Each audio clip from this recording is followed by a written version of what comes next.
everyone, welcome to Watch It Paint It. This week we're painting the Werebear from Simon Games' Massive Darkness. This was voted for on Patreon, so if you've not checked out my Patreon, give that a look. And we can join in the voting fun, picking awesome sculpts like this one.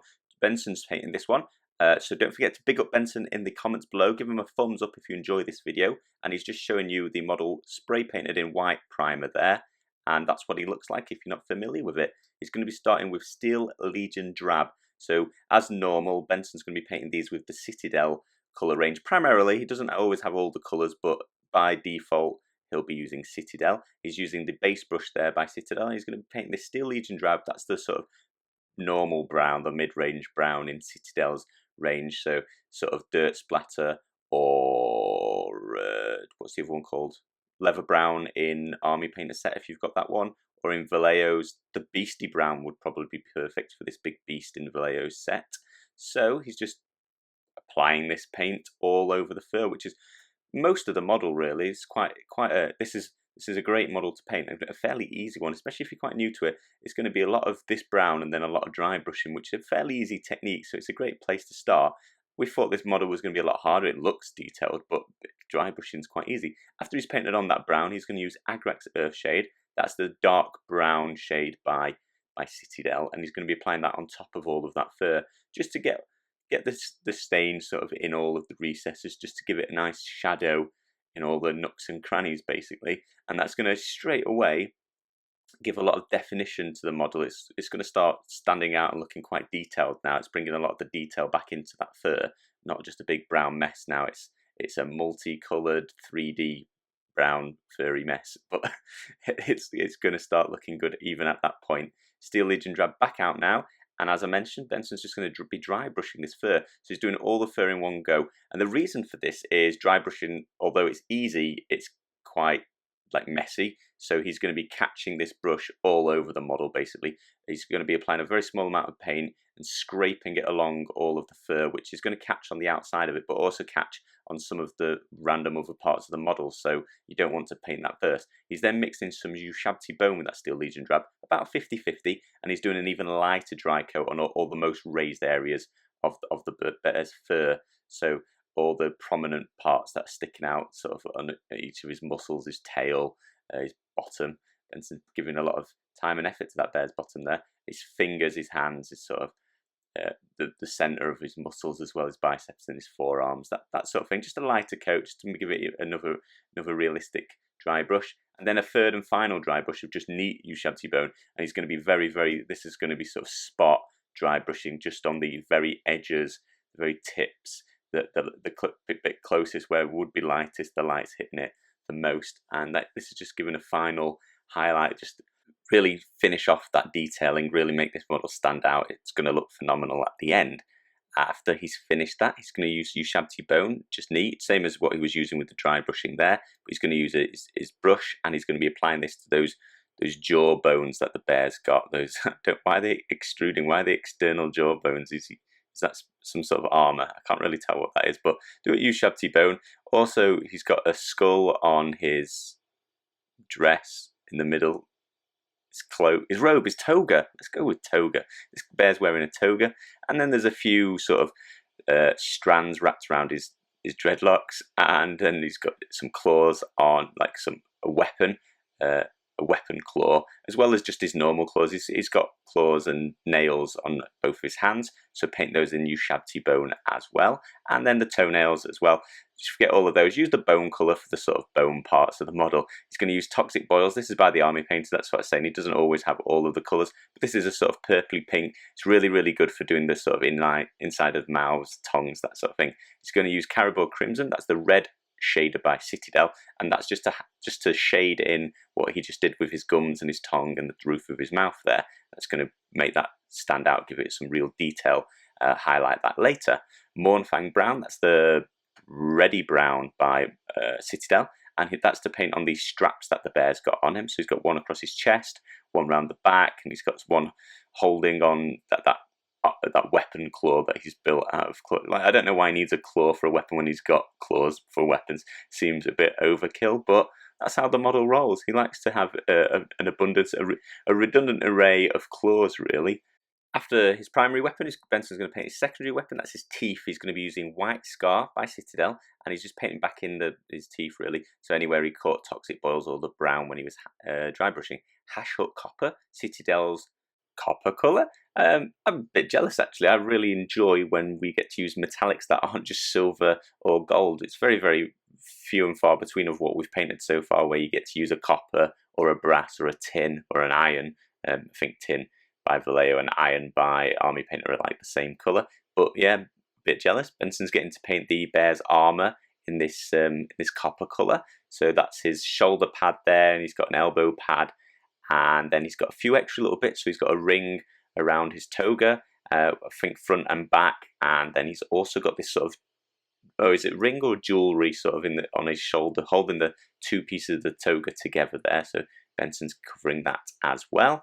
And then he's got a belt buckle as well. Don't miss that. That's easy to miss.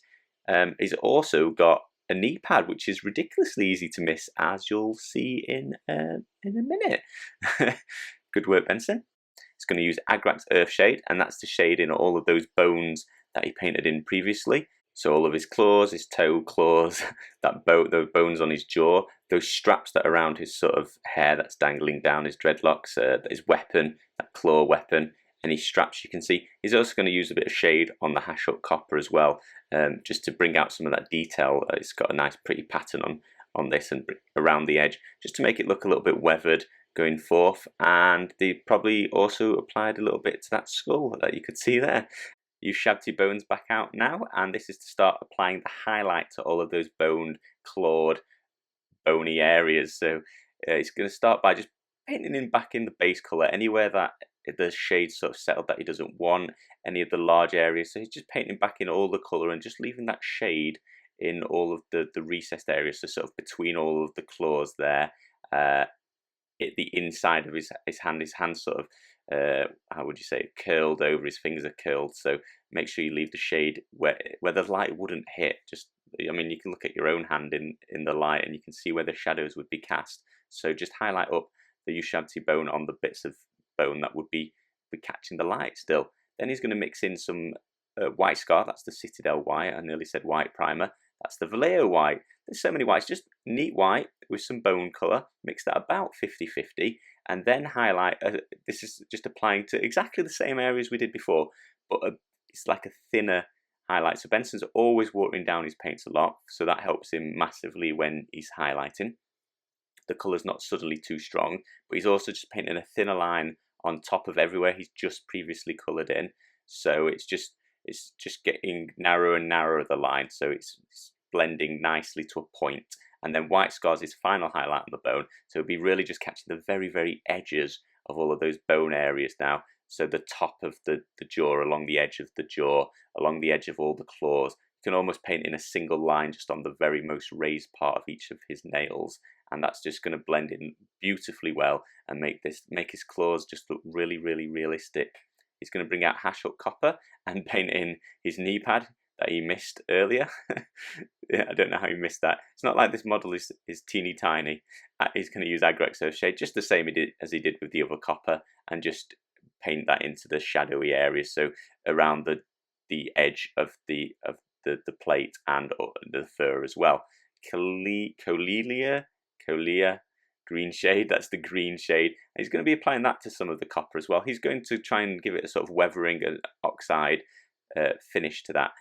He's going to use Altdorf Guard, that's the blue, lightish blue by Citadel, and that's painting the bear's toga. Just while I'm thinking about the weathering of that Hashut Copper, he could have used Nihilac Oxide. That's Citadel's technical paint for basically weathering copper. So that could have been an alternative there. It might have been too strong. I think just going with a green shade's nice and simple. Just a slight hint to it that's been out in the rain, I guess. So swings and roundabouts.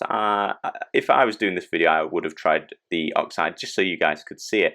I'll put up some videos with that shortly anyway. He's going to use Lothern Blue, and that's to paint the other part of the toga. So it's sort of, there's two sheets strapped together. So Benson's using two different blues to just give it a little bit of detail and just copy the art, really, as well as making it's just going to look so much better with two different colours, especially as close and they they go really well together, as you can see there, and that's going to make this model look so beautiful. He's a little princess bear, I like him.